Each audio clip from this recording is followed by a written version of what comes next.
안녕하세요, 하윤정입니다. 오늘은 자가지방 가슴 성형 수술을 할 때 부작용을 최소화할 수 있는 방법에 대해서 이야기를 나눠보려고 하는데요. 원장님, 이 자가지방 가슴 성형에 관련해서 많은 분들이 또 부작용에 대해서 궁금해 하셨어요. 모두 어떤 부작용이 있는지 알려주세요. 일단 지방이 생착이 안 되게 되면 모든 부작용이 동반이 되거든요. 네. 그래서 뭉칠 수도 있고요. 뭉친 게 오래 지나게 되면 석회화 같은 걸 유발하기 때문에 그게 가장 예민한 부작용입니다. 그럼 이런 부작용을 줄이려면 수술 방법에도 혹시 차이가 있을까요?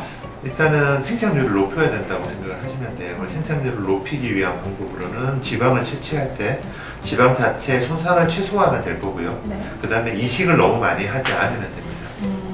그럼 한 번에 많은 지방을 넣으면 안 된다고 하셨는데 1차, 2차, 3차 이렇게 나눠서 넣어야 되는 건가요? 그래서 저는 보통 설명할 때 한 2번 정도 나눠 가자고 설명을 하고 있고요. 네. 너무 큰 가슴을 원하시는 분들은 고용물로 가시는 게 맞고요.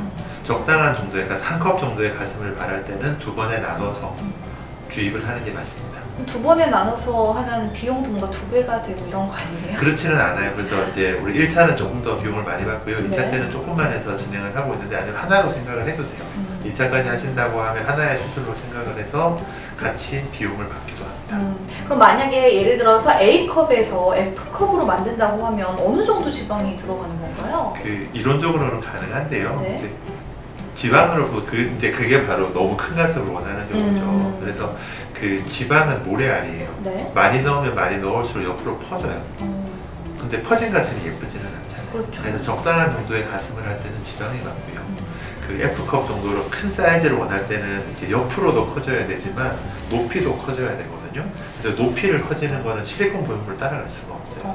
그래서 이제 그런 정도의 큰 가슴을 원하는 분들은 그 하이브리드라고 해서 두 가지를 같이 해요. 그래서 적당한 사이즈의 보형물을 넣고요. 그 주위를 지방을 깔아서 이물감 같은 걸 줄여주는 시술이 더 합리적이라고 생각이 되고요. 네. 통상은 한 컵 혹은 한 컵 반 정도를 원할 때 지방 이식을 권하고 있습니다. 그럼 보통 자가지방 이렇게 가슴 성형을 할 때 한 번에 끝나는 경우는 많이 없겠네요. 이제 다르죠. 이제 짝가슴 양쪽에서 차이가 나서 그거를 맞춰 달라고 하는 경우도 있고요. 네. 아니면은 큰 가슴을 원하지 않은 분들이 있어요. 모유 수유 때문에 윗가슴만 좀 꺼지셨다든지 아니면 모양을 좀 바로 잡기를 바랄 때는 한 번에 끝날 수 있고요. 이제 한 컵 정도, 이제 목표에 따라 다른 거죠. 나는 반 컵만 커지면 된다고 하면 한 번에 끝나는 거고요. 나는 조금 더 커졌으면 좋겠다 하면 2차를 고려하자고 설명을 하고 있습니다. 혹시 뭐 관련해서 궁금한 점 있으세요?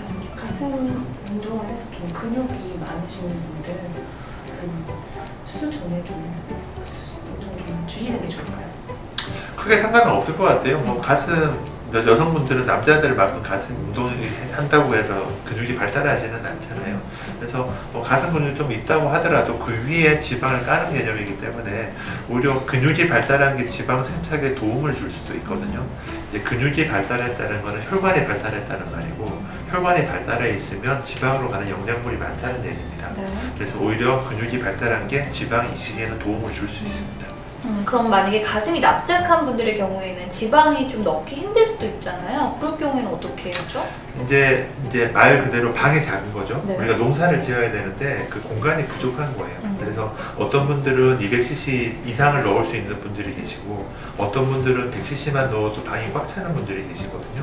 그런 경우에 만약에 시간이 좀 허용한다고 하면 그 피부 자체를 늘려주는 장비가 있습니다. 그 미국 장비로는 브라바라는 장비가 있고요. 한국에서는 그 유사하게 뭐 이브라는 여러 가지 장비들이 있는데요. 수술하시기 전에 한 달 정도 해서 그 방을 좀 키워놓는 거죠. 그래서 키워놓고 아무것도 안 하면 원래대로 돌아가 버리거든요. 그래서 그 공간에다가 지방을 채워 넣는 겁니다.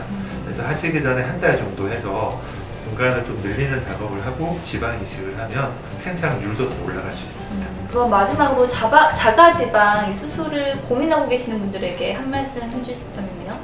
이제 저는 지방을 권할 때는요. 일정의 그 흡입을 원할 때, 그러니까 허벅지가 조금 날씬해지거나 복부가 날씬해지면서 어느 정도의 가슴을 원할 때는 지방을 권하고요. 오셨는데 한 번에 난 A컵인데 C컵이나 그 이상의 가슴을 원한다고 하면 보형물을 권하고 있습니다. 그래서 사람들 체형마다 다른 걸 권해야 되기 때문에 그 체형을 정확히 알고 정확하게 상담을 하고 그 상담 결과에 따라서 지방을 권할 때도 있고 보형물을 권할 때도 있습니다. 네.